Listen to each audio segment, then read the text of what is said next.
Estou sentado aqui na varanda da minha casa em Campos do Jordão, observando meus dois filhos brincando no jardim, e ainda não consigo acreditar na cena que presenciei há 3 dias. Meu pai, aquele homem que me tirou da herança, que rasgou meu nome do testamento na minha frente e me chamou de fracassado por ter escolhido me casar com a Beatriz, estava ali, do outro lado do portão, de joelhos, com lágrimas escorrendo pelo rosto, implorando para conhecer Pedro e Sofia. Mas o que realmente me partiu foi quando ele descobriu quem era minha esposa de verdade. A expressão no rosto dele mudou de desespero para choque absoluto, e naquele momento, 10 anos de orgulho e arrogância desmoronaram como um castelo de cartas. Deixa eu te contar essa história desde o começo, porque você precisa entender o tipo de homem que meu pai, Augusto Henrique Tavares, sempre foi. Ele construiu um império imobiliário em São Paulo a partir do nada, é verdade. Mas junto com cada prédio que ergueu, ele também construiu muros ao redor do coração.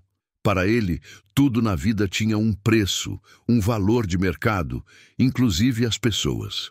Eu cresci em um apartamento de 500 metros quadrados, nos Jardins.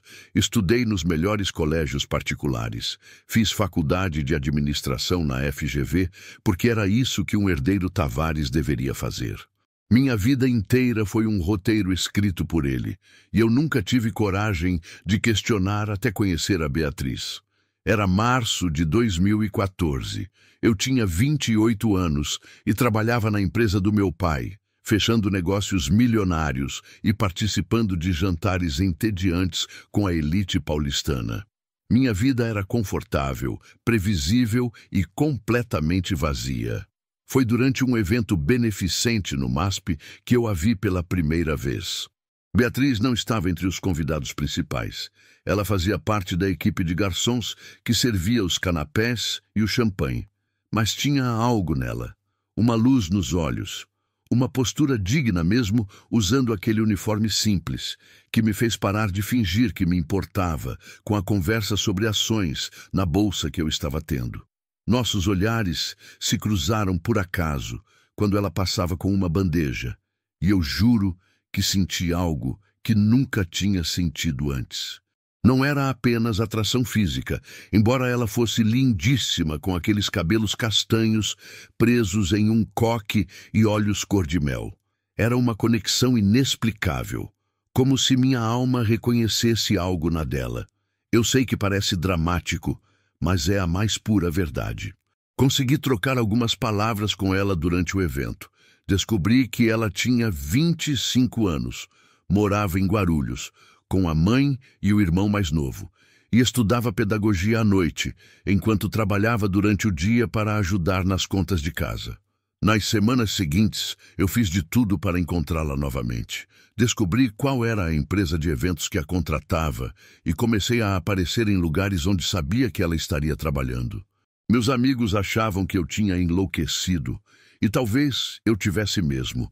Depois de quase um mês desse comportamento obsessivo, finalmente tive coragem de convidá-la para um café.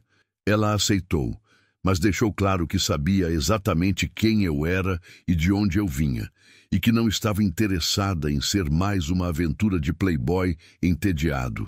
Aquilo me atingiu como um soco no estômago, mas também me fez admirá-la ainda mais.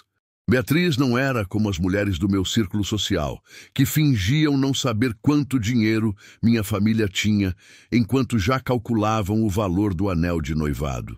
Ela era genuína, trabalhadora, inteligente e tinha uma dignidade que eu nunca tinha visto antes. Levei 6 meses para convencê-la de que meus sentimentos eram reais. 6 meses em que aprendi mais sobre a vida do que em todos os meus anos de colégio particular e viagens para a Europa. Eu comecei a frequentar a casa dela em Guarulhos, uma casa simples de 3 cômodos, onde ela morava com Dona Marisa, sua mãe, e Lucas, seu irmão de 16 anos. No começo, eu me sentia completamente deslocado, Mas Dona Marisa me recebeu com uma gentileza que eu nunca tinha experimentado na minha própria casa. Ela trabalhava como costureira, acordava às 5 da manhã todos os dias e ainda assim sempre tinha um sorriso no rosto e comida quentinha na mesa. Foi ali, naquela casa humilde, que eu aprendi o verdadeiro significado de família.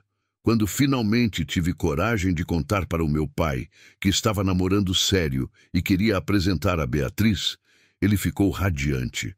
Acho que na cabeça dele eu finalmente tinha encontrado alguma herdeira de boa família, talvez a filha de algum empresário parceiro. Marquei um jantar em um dos restaurantes mais caros de São Paulo, o Fasano, e levei a Beatriz. Eu tinha avisado que ela não precisava se preocupar com roupas, que o importante era ele conhecê-la. Mas ela fez questão de comprar um vestido simples, mas elegante, com o dinheiro que tinha economizado. O jantar foi um desastre desde o primeiro minuto. Meu pai cumprimentou a Beatriz com aquele sorriso falso que ele usava em negociações. Mas eu vi o momento exato em que ele percebeu que ela não era do nosso círculo social. Foi quando ele perguntou de qual família ela vinha e ela respondeu com toda a honestidade e sem vergonha alguma que era filha de uma costureira e que seu pai tinha falecido quando ela era criança. O sorriso congelou no rosto dele. A situação piorou quando ele perguntou onde ela tinha estudado e ela mencionou a escola pública estadual e a universidade particular onde tinha bolsa integral. Meu pai mal tocou na comida pelo resto da noite, respondendo às tentativas de conversa de Beatriz com monossílabos frios. Eu estava furioso, mas ela segurou minha mão por baixo da mesa, pedindo silenciosamente para eu manter a calma. Quando deixei a Beatriz em casa naquela noite, ela me disse que entendia perfeitamente se eu quisesse terminar nosso relacionamento, que não queria ser a causa de problemas entre mim e minha família. Naquele momento, olhando para aquela mulher incrível que estava disposta a se afastar para me poupar de dificuldades, eu soube com absoluta certeza que queria passar o resto da minha vida com ela. Pedi ela em casamento ali mesmo, na frente daquela casa simples em Guarulhos, sem anel, sem romantismo elaborado, apenas com a verdade nua e crua do meu amor por ela. Ela disse sim entre lágrimas, e nós nos abraçamos enquanto Dona Marisa assistia da janela, também chorando. A reação do meu pai foi ainda pior do que eu imaginava. Quando contei que estava noivo, ele explodiu. Disse que eu estava jogando meu futuro no lixo, que Beatriz obviamente só estava interessada no dinheiro da família, que eu estava sendo manipulado e era patético. Tentei argumentar, mostrar fotos de Beatriz, contar sobre quem ela realmente era, mas ele não queria ouvir. A discussão culminou em um ultimato. Ou eu terminava o noivado, ou ele me deserdaria completamente. Eu escolhi a Beatriz. E meu pai cumpriu a promessa. Na semana seguinte eu estava fora da empresa. Meu nome foi removido de todos os documentos da família e ele mandou o advogado alterar o testamento na minha frente no escritório dele. Eu nunca vou esquecer as palavras dele naquele dia. Você deixa de ser meu filho no momento em que casar com essa interesseira. Quando você perceber o erro que cometeu e vier rastejando de volta, vai ser tarde demais. Você vai morrer pobre e arrependido. Saí de lá com apenas as roupas do corpo e o dinheiro que tinha na minha própria conta. Não era muito, porque eu sempre tinha vivido do salário da empresa familiar e nunca tinha precisado economizar de verdade. Beatriz quis adiar o casamento quando soube do que tinha acontecido, mas eu me recusei. Nos casamos 3 meses depois, em uma cerimônia simples, em uma igreja de bairro, com apenas nossos amigos mais próximos e a família dela. Minha mãe tentou comparecer escondida, mas meu pai descobriu e a proibiu de ir. Os primeiros anos foram difíceis, de uma forma que eu nunca tinha imaginado. Consegui um emprego como corretor em uma imobiliária pequena, ganhando comissão, e Beatriz continuou trabalhando em eventos enquanto terminava a faculdade. Morávamos em um apartamento minúsculo de um quarto em Tatuapé. Dividíamos as contas de centavos e tinha mês que a gente comia macarrão praticamente todos os dias. Mas eu juro para você que eu nunca fui tão feliz na minha vida. Beatriz se formou em pedagogia e conseguiu um emprego em uma escola particular como professora auxiliar. Não pagavam muito, mas ela amava o trabalho. Eu, por outro lado, descobri que tinha talento para vendas quando tinha motivação de verdade. E minhas comissões começaram a melhorar. 2 anos depois do casamento, descobrimos que ela estava grávida do Pedro. E eu chorei de alegria, pensando em como seria diferente criar meu filho, em como eu daria a ele o amor que meu pai nunca me deu. Foi também nessa época que descobri algo sobre a Beatriz que ela nunca tinha me contado. Uma noite, depois de ela adormecer, eu estava organizando alguns documentos para o enxoval do bebê quando encontrei um certificado guardado no fundo de uma gaveta. Era um certificado de conclusão de um curso de especialização em gestão educacional pela USP, algo que ela nunca tinha mencionado. Fiquei confuso, porque ela sempre tinha dito que só tinha feito a graduação com bolsa. Quando perguntei sobre isso na manhã seguinte, ela ficou sem graça e disse que não era nada importante, que tinha feito o curso, mas nunca tinha usado para nada. Insisti, e finalmente ela me contou uma história que mudou completamente minha percepção sobre quem eu tinha me casado. Acontece que Dona Marisa, sua mãe, não era apenas uma costureira comum. Ela era a costureira pessoal de algumas das famílias mais ricas de São Paulo, incluindo políticos, empresários e artistas famosos. Beatriz tinha crescido vendo essas pessoas de perto, entrando em suas casas para entregar roupas com a mãe, ouvindo conversas sobre negócios e poder. Uma dessas clientes, uma empresária do setor de educação chamada Helena Drummond, tinha se afeiçoado a Beatriz quando ela era adolescente. Impressionada com a inteligência e a determinação da menina, Helena tinha oferecido pagar integralmente todos os estudos de Beatriz, da graduação ao doutorado, se ela quisesse. Mas havia uma condição. Beatriz teria que manter isso em segredo e nunca usar o sobrenome ou a influência de Helena para conseguir nada na vida. Helena queria ver se Beatriz tinha a determinação de vencer por mérito próprio, e só depois disso ela revelaria quem realmente era a sua mentora. Beatriz tinha concordado, e durante todos aqueles anos, ela tinha estudado e trabalhado duro, recusando qualquer privilégio, querendo provar para si mesma que era capaz. Fiquei atônito com essa revelação, mas o que mais me impressionou foi que mesmo depois de casada comigo, mesmo quando passávamos dificuldades financeiras, ela nunca tinha pedido ajuda para Helena. Ela tinha honrado o acordo, provando seu valor, e só me contou porque eu tinha descoberto o certificado. Perguntei se ela não achava que estava na hora de aceitar a ajuda de Helena, agora que tínhamos um bebê a caminho, mas ela disse que queria esperar o momento certo, que ainda tinha algo a provar. O momento certo chegou de uma forma inesperada. Quando Pedro nasceu, Beatriz tirou licença maternidade, mas já estava pensando em como seria a volta ao trabalho. Foi então que Helena, que tinha acompanhado tudo de longe durante esses anos, finalmente decidiu que era hora de revelar seu plano. Ela estava abrindo uma nova rede de escolas bilíngues de alto padrão em São Paulo e queria que Beatriz fosse a diretora pedagógica do projeto. A oferta era incrível, com um salário que mudaria completamente nossa vida, mas Beatriz hesitou. Ela não queria que eu pensasse que tinha escondido algo de mim, que tinha um plano B de luxo o tempo todo. Conversamos por horas naquela noite e eu deixei claro que me sentia privilegiado por ter uma esposa tão íntegra e determinada que o que ela tinha feito apenas provava o caráter extraordinário dela. Ela aceitou a posição e nossa vida mudou drasticamente. Em 5 anos, Beatriz transformou aquele projeto em um dos mais respeitados grupos educacionais do estado. Ela não era apenas diretora pedagógica, ela era sócia do empreendimento junto com Helena. Seu nome começou a aparecer em revistas de educação. Ela dava palestras em conferências internacionais e desenvolveu uma metodologia de ensino que estava sendo estudada por universidades.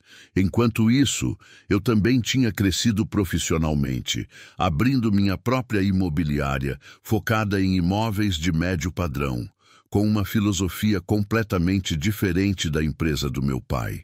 Nós conseguimos comprar uma casa linda em Campos do Jordão, onde passávamos os fins de semana, e um apartamento espaçoso em Pinheiros. Quando Sofia nasceu 3 anos depois de Pedro, nossas vidas estavam estáveis, confortáveis e, mais importante, construídas com nosso próprio esforço e valores. Meu pai nunca tentou entrar em contato durante todos esses anos. Ocasionalmente, eu ouvia notícias dele através de conhecidos em comum. Sabia que a empresa continuava crescendo, que ele estava mais rico do que nunca, mas aparentemente mais amargo e solitário também. O que ele não sabia, porque nunca se interessou em saber, era quem realmente era a mulher que ele tinha chamado de interesseira. Ele não sabia que a pobre que eu tinha escolhido era agora uma das pessoas mais influentes no setor educacional brasileiro. Ele não sabia que o apartamento onde morávamos valia mais do que a maioria das propriedades no portfólio dele.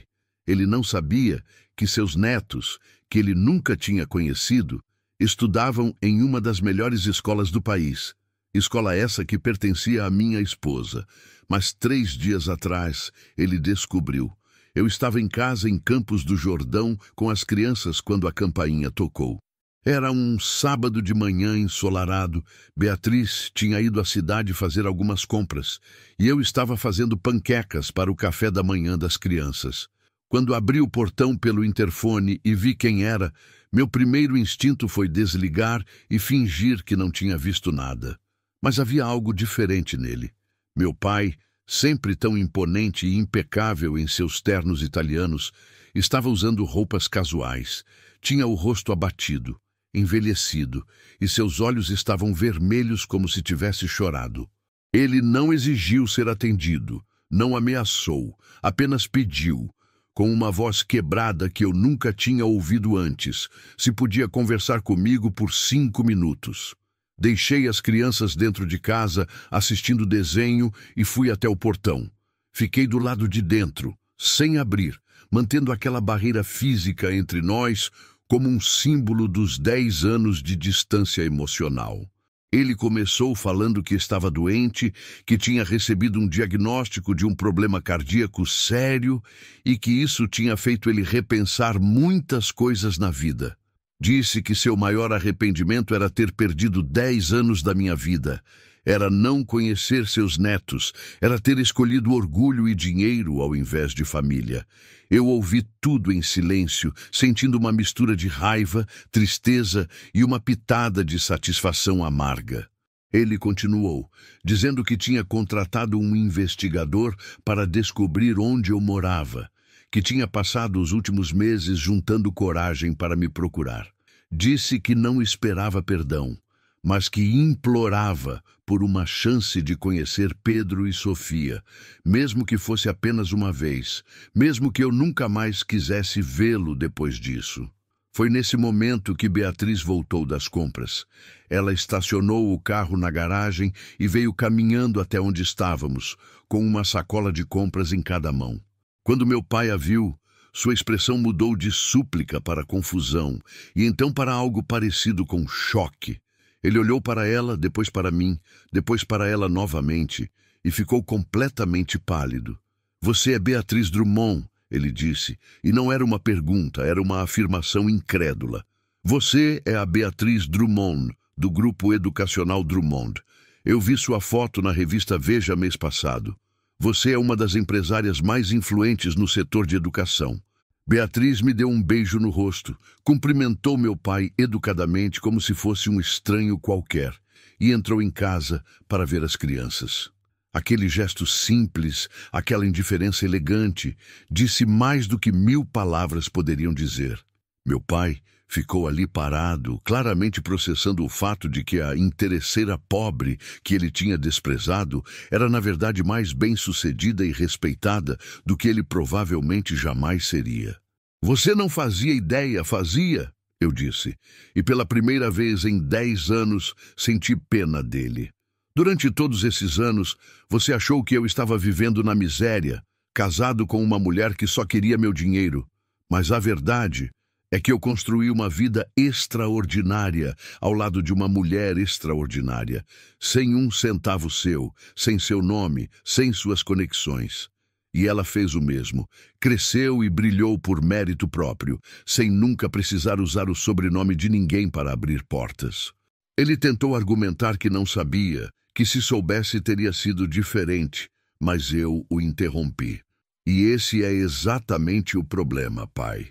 Você só se importa com quem as pessoas são agora porque descobriu que minha esposa é bem-sucedida.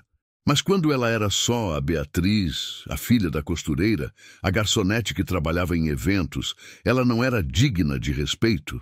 O caráter dela, a inteligência dela, o coração dela, nada disso importava. Você me julgou por ter escolhido amor ao invés de status. Mas no final eu escolhi as duas coisas, porque sempre estiveram na mesma pessoa. Se você está assistindo essa história e já passou por algo parecido, se já teve que escolher entre o que seu coração queria e o que sua família esperava, deixa um comentário aqui embaixo. Conta a sua história, porque eu sei que não estou sozinho nisso. E se você ficou com raiva do meu pai, se achou que ele não merece uma segunda chance, ou se acha que toda a família merece perdão, comenta também. Eu quero saber o que você faria no meu lugar, porque a verdade é que eu ainda não sei o que vou fazer. Meu pai está ali do outro lado do portão, literalmente de joelhos agora, implorando por uma chance que ele nunca me deu. Beatriz me deixou claro que a decisão é completamente minha, que ela vai me apoiar independente do que eu escolher. Pedro e Sofia estão dentro de casa, sem fazer ideia de que o avô, que nunca conheceram, está ali fora. Eu estou dividido porque, apesar de tudo, apesar da dor, da rejeição, dos anos perdidos, uma parte de mim ainda lembra do homem que me ensinou a andar de bicicleta quando eu era criança, do pai que me levava para tomar sorvete aos domingos antes de se tornar consumido pelos negócios e pelo status. Será que as pessoas podem realmente mudar? Será que um diagnóstico de doença cardíaca é suficiente para transformar uma vida inteira de orgulho e preconceito? O que eu sei com certeza é que não vou permitir que ele entre na vida dos meus filhos apenas para machucá-los depois. Se eu abrir essa porta, vai ser com condições claras, com limites estabelecidos e com a certeza de que ele entende que a família que construí não precisa dele, mas pode escolher incluí-lo se ele provar que merece. Porque essa é a diferença entre mim e ele. Eu aprendi que amor e família não são sobre sangue ou dinheiro, são sobre escolha e respeito. Então deixa eu te perguntar uma última vez. O que você faria? Daria uma segunda chance para alguém que te deserdou, que te humilhou, que te abandonou no momento em que mais precisou de apoio, só porque agora esse alguém está arrependido e doente? Ou você fecharia o portão e protegeria sua paz e sua família da possibilidade de mais decepção? Comenta aqui embaixo. Compartilha esse vídeo com alguém que você acha que precisa ouvir essa história. E se inscreve no canal, porque eu vou contar para vocês o que eu decidi fazer e o que aconteceu depois. A história não termina aqui, e vocês precisam saber o desfecho. Até a próxima.